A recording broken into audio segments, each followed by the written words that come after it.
Monsieur le Président, Monsieur le Vice-président, mes chers collègues, je m'exprime ici au nom de la majorité régionale. Notre volonté d'agir en matière d'égalité femmes-hommes et de lutte contre les violences sexistes et sexuelles n'est plus à démontrer. Tout au long de nos débats sur le budget depuis mercredi, il a été rappelé l'engagement de la région Bretagne sur ce sujet ô combien crucial. Le plan d'action qui nous est proposé d'adopter aujourd'hui est la concrétisation de l'ensemble des politiques qui ont été développées dans notre débat budgétaire.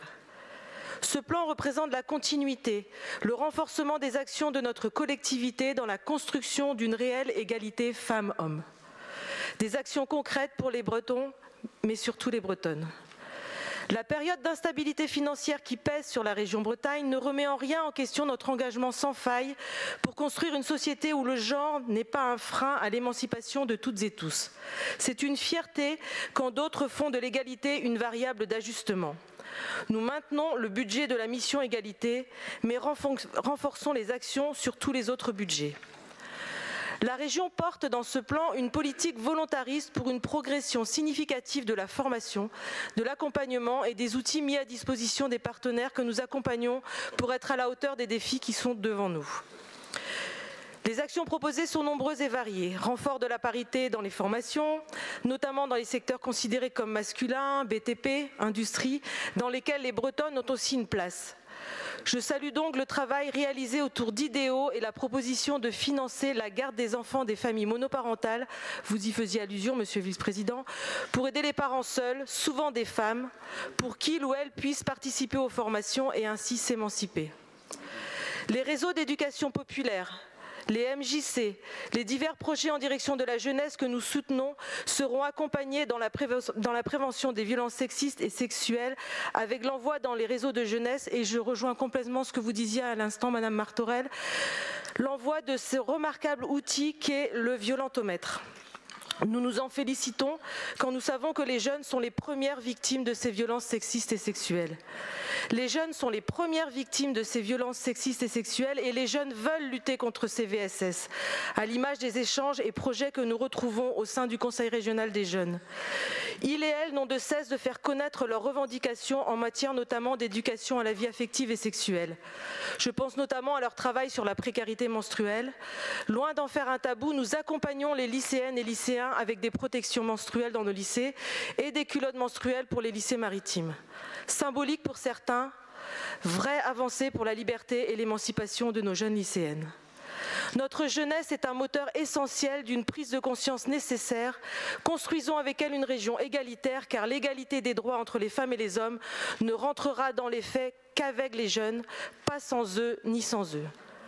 Parce que nous sommes conscients de l'engagement des collectivités sur nos territoires en matière d'éducation à l'égalité femmes-hommes, nous construisons des partenariats afin de mener des politiques publiques égalitaires sur le territoire.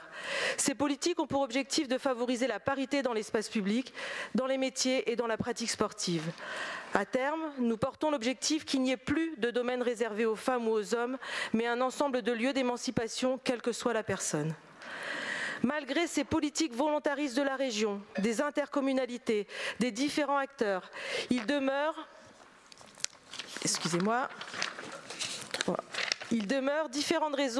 pour différentes raisons des personnes plus exposées que d'autres aux inégalités, des personnes moins aidées, moins visibles, les jeunes femmes en milieu rural.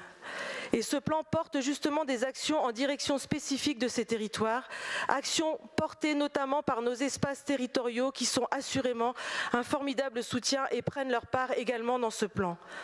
Ainsi, les DET Bretagne Sud et Centre Bretagne proposent de sensibiliser les lycéennes et lycéens à l'égalité femmes-hommes, à la vie affective et sexuelle sur les territoires de Guer, Ploërmel, Questembert.